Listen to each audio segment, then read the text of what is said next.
이것도 어렸을 때 비디오 가게에 어느 날 고지라랑 가이강하고 키키로라 포스터가 붙은 거예요. 그래서 고지라 영화가 나왔는지 알고 이게 비디오가 쉽게 이걸 빌릴 데가 없어요. 이게 비디오까지 물어보면 없어요. 그래서 한참 찾아 헤매다가 나중에 이거를 뒤늦게부터 구해서 봤더니 안에는 엉뚱한 그 대만에서 나오는 공룡왕자라는 영화가 들어있어요. 근데 이것도 고지라인지 알고 빌려다 봤다가 굉장히 좀 실망했던 기억이 있는 비디오입니다.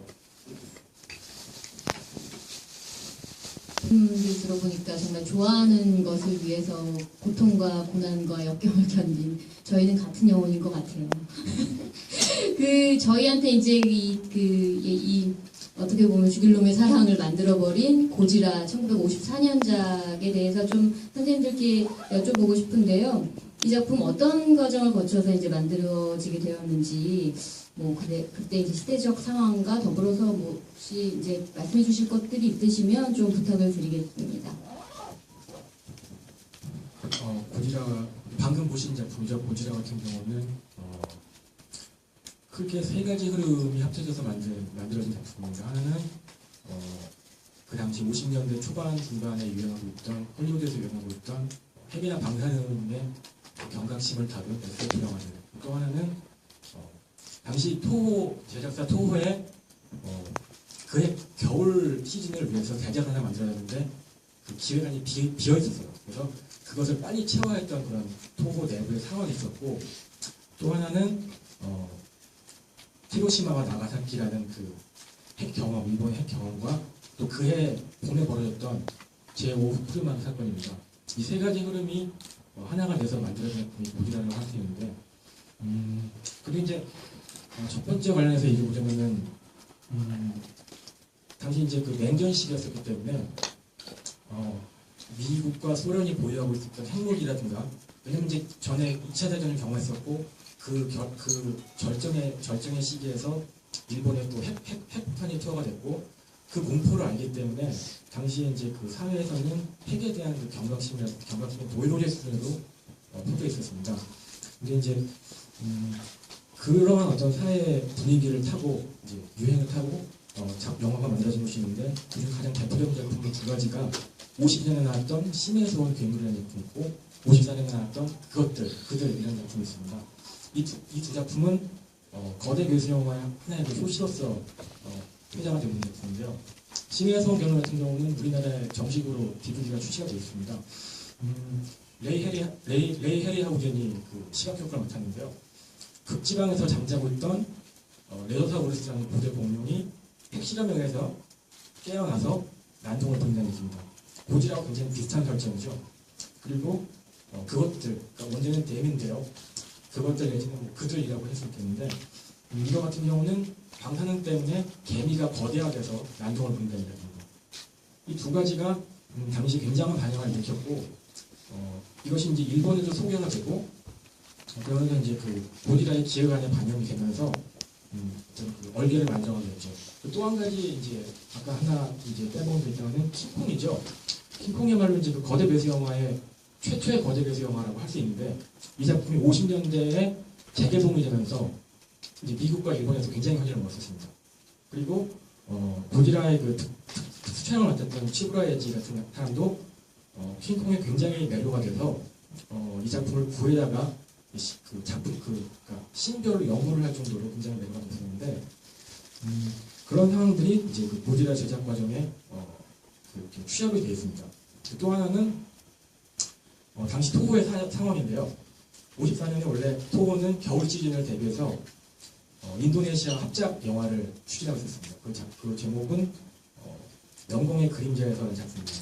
이건 이제 전쟁이 끝나고도 인도네시아 남아있던 일본 군인이 그 전쟁 이후에 이제 혼란한 상황에서 그 인도네시아 독립운동에 참여하게 된다는 이야기인데, 비자 문제 등 여러 가지 사정이 겹쳐서 제작이 취소가 되어버립니다. 이 영화를 추진했던 사람이 오늘 고지라의 그 제작을 맡았던 타나카 토모유키인데요. 이 사람은 인도네시아에서 귀국하면서 재빨리 이제 어떤 대타를 만들어야 된다는 그런 절박함에 사로잡혀 있었습니다. 근데 거기서 그러니까 그 고지라 제작의 일설에 따르면은 그 타나카 프로듀서는 그 귀국길 비행기 안에서 바다를 내려다보다가 고지라의 아이디어를 떠올렸다고 합니다. 그래서 일단 제목부터 일단 생각을 했던 것이 해저 2만 마일에서 온 대구. 일단 제목부터 정했습니다. 이 기획안은 나중이고. 그래서 이 제목을 들고 기획안을 짜서 토고 상층부에 이제 그 제시했고 당시로서는 이제 일본에서는 상당히 전례가 거의 없었던 그런 프로젝트이기 때문에 그 여러 가지 좀 저항도 많았지만은 치부라 에이지의 어떤 그러니까 치부라 에이지 같은 경우는 그 전쟁 당시에 이제 그 국책 전쟁 영화의 특수 촬영 때문에 굉장히 그 호평을 받고 있던 사람이었는데 그러한 그 스태프들에 대한 믿음이라든가 또 상영가 프로듀서의 그 뚝심 같은 것들이 인정을 받아서 고지라는 작품이 만들어지게 됐습니다. 또 하나는 일본은 세계에서 유일하게 전술핵을 경험한 나라죠. 그러한 경험이 있었던 상태에서 1954년에는 9년밖에 흐르지 않은 겁니다. 아직도 당시 일본인들의 뇌리에서는 그 핵을 만났던 경험이 팽팽하게 살아있었던 시기였거든요. 이 시기에 그러니까 아까 말씀드렸다시피 그 해외에서 유행하던 그 방탄이라든가 핵 관련 SF 영화의 컨셉을 빌려오면서 당시 일본의 그 사회 상황을 반영하지 않을 수 없었죠. 그런데 거기에 그 기름을 끼얹은 하나의 사건이 발생합니다. 그게 50년 3월에 이제 제오 후쿠시마 사건이 있었는데요. 제오 후쿠시마는 일본의 그 차기작의 어선입니다. 비키니 환초 부근에서 이제 조업을 하고 있었는데 그래서 3월에 거기서 미국에 의한 수소폭탄 실험이 행해집니다.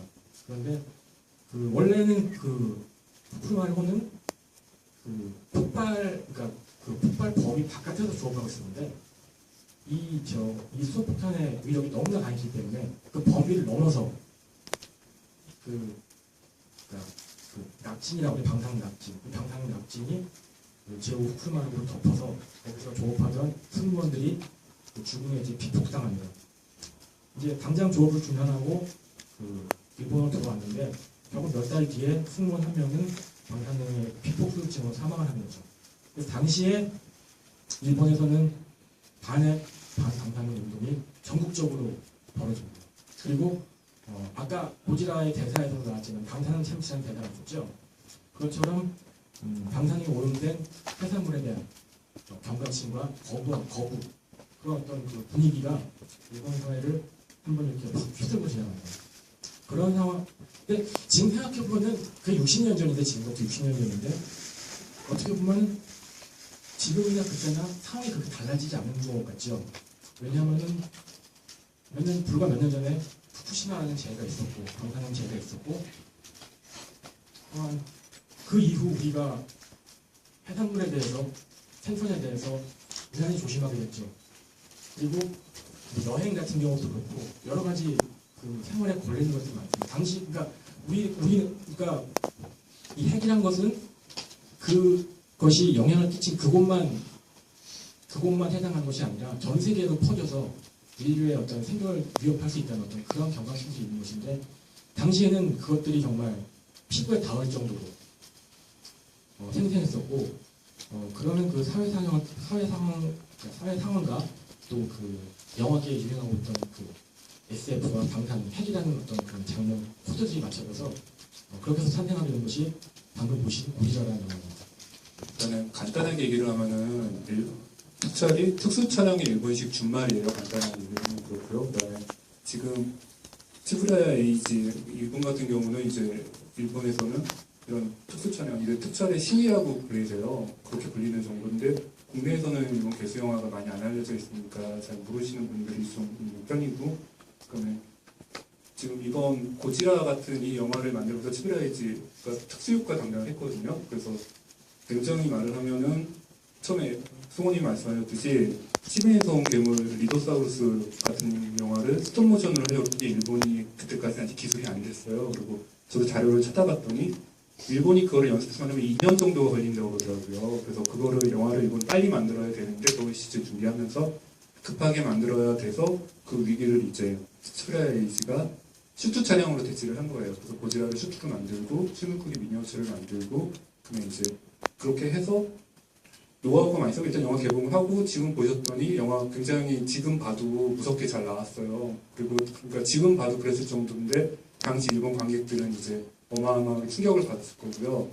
그리고 그 당시에 거의 뭐 900만 정도의 관객이 들었다고 하더라고요. 1편이. 그러면 지금 우리나라도 영화 뭐 1000만 나오면은 뭐 난리 나잖아요. 지금 뭐 800만만 넘어도 500만만 넘어도 뭐 성공했다고 그러니까. 그래서 일본이 이 고지라를 통해서 굉장히 자신감을 많이 얻어서 이제 츠브라 에이지 같은 경우는 이제 츠브라 프로덕션을 만들거든요. 그래서 그 일본 장르에서 이제 특촬물이라는 거를 이 특촬 장르를 전문으로 하는 특촬물이라는 장르가 생기게 돼요. 여러분이 알고 있는 울트라맨이나 전대물, 가면라이더 같은 것도 이제 꾸준히 개발을 하게 되고, 그다음에 그 일본 관객분들은 그거를 되게 만족을 많이 하세요. 그걸 보시고 그래서 지금까지도 계속 제작이 되고 있습니다.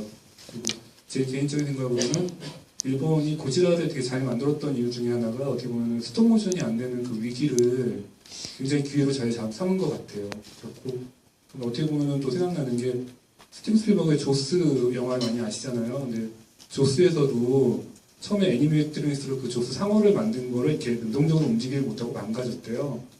그러니까 그 조스 시점으로 이제 그 대책을 했거든요. 근데 그게 오히려 그 뭐 동물 재난 영화에서는 그 시점으로 그렇게 하는 게 오히려 좋은 효과가 돼버렸으니까 그렇고, 그래서 고지라 같은 경우는 이 슈트로 하는 괴수 영화에서는 이게 거의 뭐 아이콘이나 거의 뭐 이런 식 촬영은 이제 고지라, 그리고 이런 식 촬영하는 나라가 또 일본밖에 없으니까 아예 뭐 특촬이라는 거는 일본 SF 영화 상징하는 그런 장르가 된 것 같습니다. 그 토크에 항상 참여하다 보면 이게 익숙해져야 되는데 매번 할 때마다 긴장이 끝나기 되고 5분 전에 네. 스케치잖아요. 네, 그러니까 마지막 5분 전에 그제서 입이 풀려서 이제 좀 잘 되는 것 같아요. 오늘도 여지없이 긴장이 됩니다. 일단은 그 전체적으로 말씀드리기 전에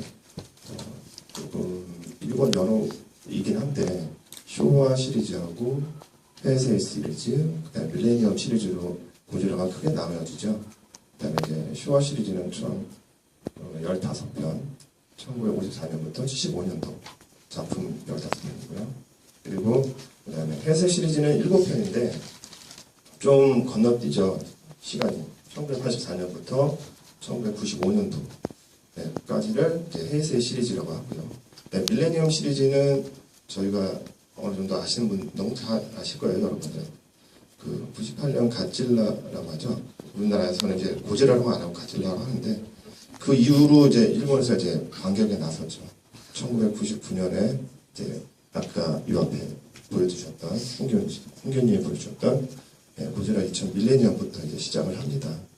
6편에서 6편, 파이널 워즈까지. 총 크게 이렇게 세 시리즈로 분류가 되고요. 지금 피판에서 참 좋은 구성을 한 것 같아요. 프로그램을. 전체 지금 7편을 상영하는데 오늘 첫 편 보셨고, 처음 한 편 보셨고, 54년도자. 그 이후로 지금 6편이 지금 여러분을 기다리고 있는데요. 참, 어떻게 보면 오리지널 시리즈죠. 휴가 시리즈 중에 반갑게도 피판에서 5편이나 상영을 해주시더라고요. 그리고 각각 헤이세이 시리즈에서 한 편, 그다음에 밀레니엄 시리즈 중에서 한 편, 파이널 워즈, 그렇게 선택을 해주시는 것 같아요.